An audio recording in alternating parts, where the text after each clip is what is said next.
Assalamualaikum warahmatullahi wabarakatuh. Kita lanjut ke pembahasan selanjutnya setelah sebelumnya mempelajari tentang glikolisis, siklus Krebs. Nah, sekarang kita masuk ke rantai transfer elektron. Nah, rantai transfer elektron ini terjadinya di krista mitokondria. Ya, jadi kalau glikolisis di sitoplasma, kalau siklus Krebs itu di matriks mitokondria, sedangkan rantai transfer elektron itu tuh terjadinya di krista mitokondria.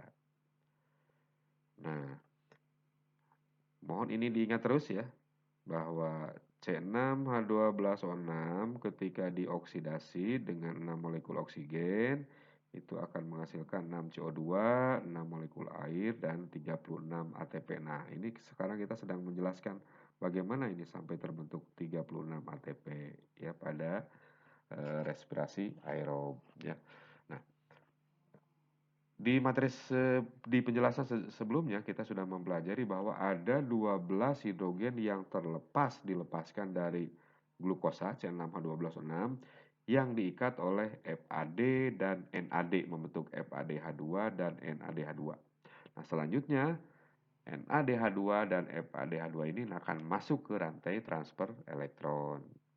Nah, di sini ada beberapa serangkaian enzim pernapasan, yaitu koenzim Q, ya, kemudian sitokrom B, sitokrom C, sitokrom A, ya.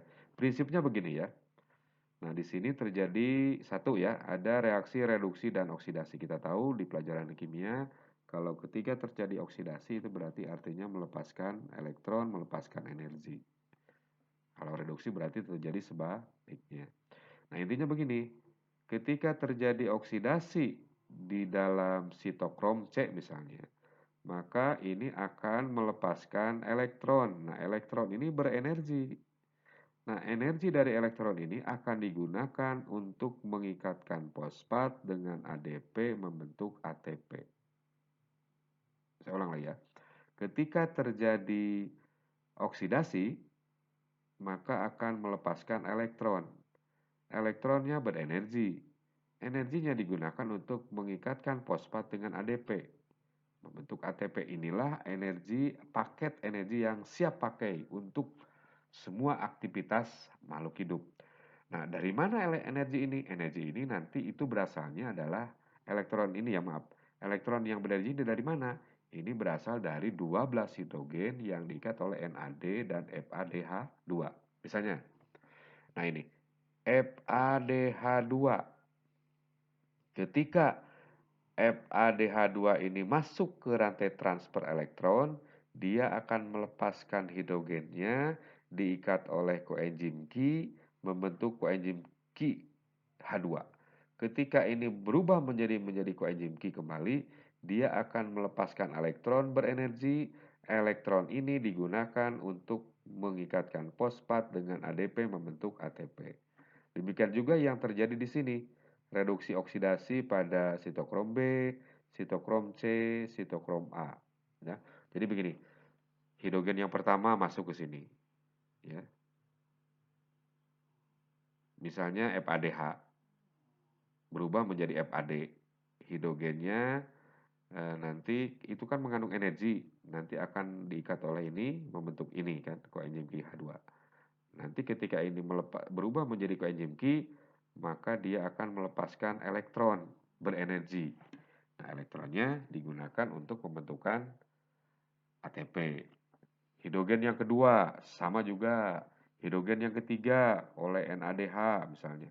Ketiga sampai yang terakhir yang ke-12, hidrogen yang ke-12 itu nanti akan berikatan dengan oksigen membentuk molekul air. Ingat ya, bahwa respirasi aerob di samping menghasilkan CO2, ATP juga menghasilkan molekul air. Jadi molekul air itu adalah hasil dari hidrogen yang dilepaskan dari NADH yang terakhir ya, yang ke-12 bereaksi dengan oksigen membentuk molekul air. Nah, secara ringkas seperti ini. Di dalam glikolisis itu menghasilkan 2 NADH. Ini ada 2 ATP yang dihasilkan di glikolisis. Di siklus Krebs itu menghasilkan 8 NADH dan 2 FADH, jumlahnya 10. Ini menghasilkan ATP langsung di siklus Krebs adalah 2. Sedangkan ATP langsung yang dihasilkan di glikolisis adalah 2. Di rantai transfer elektron itu menghasilkan 34 ATP. Nah, 30 ATP dihasilkan dari oksidasi dari 10 NADH ya, 10 NADH menghasilkan 30, sedangkan yang 4 ATP adalah oksidasi dari 2 FADH. Nah, kalau kita perhatikan, jadi kalau hidrogennya diikat oleh NAD itu diikat 10 menjadi 30. Jadi 3 kali lipatnya ATP yang dihasilkan. Tetapi kalau hidrogennya diikat oleh FAD, ini kayak 2 ini, 2 FADH2, ini menjadi 4, berarti 2 kali lipatnya gitu kan. Jadi kalau diikat oleh FAD 2 kali lipatnya, kalau diikat oleh NAD 3 kali lipatnya.